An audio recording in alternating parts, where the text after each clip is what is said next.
medyo challenging gumawa ng content kapag ayan, umuulan tapos ang hassle niya kasi. By next week, meron kami ipapagawa dito sa side ng bahay namin na to. Papapalitan namin siya ng fluted, tama ba? Fluted panel, tama. Yun yung umuuso ngayon na medyo aesthetic tignan, kaya tingnan natin kung ano yung magiging resulta dito sa side na to. Noon kasi kung magpapagawa ka ng fluted panel, mahal. Ngayon kasi, nabibili mo na siya ng like plastic tapos parang gawa na siya pero made in PVC or WPC yung term na ginagamit nila. Basta parang plastic yung pakiramdam pero matibay. Hindi na kagaya before na mano-mano siya ikukurba sa kahoy tapos yun, mas mahal yung ganun tsaka mas mabigat tapos ayun na, malaki ibabayad mo sa labor. Malalaman natin kung ano yung magiging itsura but somewhat excited ako kasi gusto ko rin mapalitan yung itsura netong area na to. Tapos dito, baka lagyan rin ng bar counter. Yun.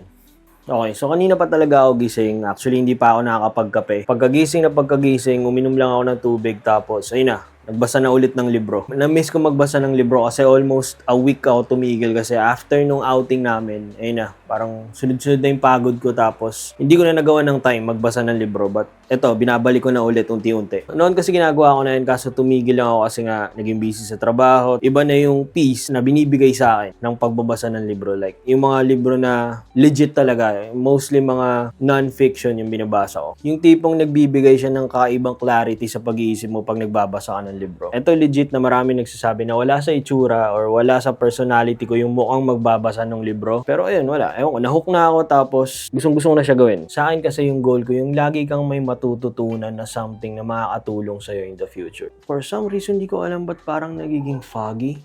O baka sa lens lang, wait lang. So, hindi ko alam ba't naging foggy yung lens but this time parang naging mas malinaw na tuloy. Kaya yung mga footage kanina baka mamaya medyo malabo or dahil lang yun sa fog. So, yun, balik nga tayo sa sinasabi ko kanina about dun sa libro. Basta kahit anong libro na makakakot ng attention nyo, kahit fiction or non-fiction yan, basahin nyo. Lalo na kung passionate kayo or sobrang interesado kayo sa isang bagay, maghanap kayo ng libro na sa tingin nyo makakatulong sa inyo sa bagay na yun. Sa akin, ito nga, di makakagaya sa paggawa ng content or gagawa ng vlog, ang laki nang natulong sa akin ng libro na to. Still Like an Artist. Nabanggit ko na to sa previous vlog but natulungan niya talaga ako pagdating sa pag-add ng confidence sa paggawa ng gantong klaseng art. Tapos may mga idea din na nag-spark nung binabasa ko yung libro na yan. As long as hindi mo naman pinapabayaan yung trabaho mo or yung dapat mo gawin, it doesn't matter kung mag-invest ka ng sobra-sobrang time pagdating dun sa side hustle na ginagawa mo kahit wala kang kinikita. As long as nag-enjoy ka and nararamdaman mo na fulfilled ka kapag ginagawa mo yun, walang problema dun.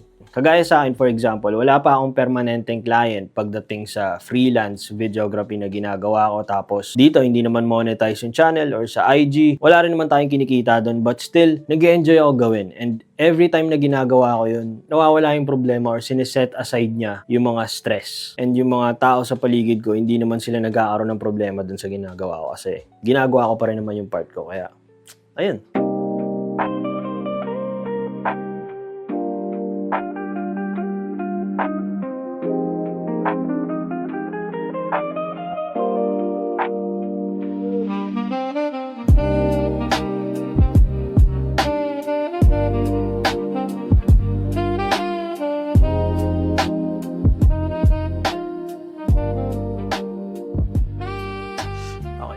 So, ito na yung time of the year para magbayad ng amilyar. Isa to sa mga legal stuff na, alam mo yun, like, nakakaburyo gawin. Parang hindi nagme-make sense na kailangan mo magbayad kasi nag-i-exist yung bahay mo. Like, talagang hahanap sila ng way para hindi ka makatakas sa tax na yan.